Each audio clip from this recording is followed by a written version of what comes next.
Euroregione News. Scozia-Codroipo, contro il cancro Vivaldo ha vinto. Dopo aver battuto il tumore, Vivaldo ha conseguito un altro successo in bicicletta dalla Scozia a Codroipo per dare eco alla ricerca contro il cancro e raccogliere fondi per il CRO. In Villa Manin, Vivaldo Lesci ha presentato il video riassunto e consegnato al dottor Paolo De Paoli il ricavato.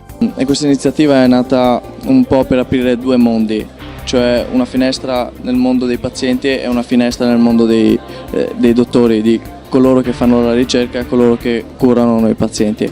Allora, la finalità è raccogliere fondi per la ricerca, per sostenere dei progetti, però secondo me c'è anche un'altra finalità molto importante che è collegata alla figura di Vivaldo, cioè fare una testimonianza importante, una testimonianza che chi ha la malattia oncologica può fare una vita normale, anzi una super vita, perché il suo viaggio dimostra come le forze siano state veramente importanti e il suo risultato è stato assolutamente straordinario. Quindi è un esempio che bisognerebbe far conoscere a tante persone, perché serve tanto far vedere che la malattia si può superare e si possono fare delle cose straordinarie. Dal Medio Friuli per Euroregione News, Marco Mascioli. I nostri servizi sono disponibili su internet all'indirizzo www.euroregionenews.eu.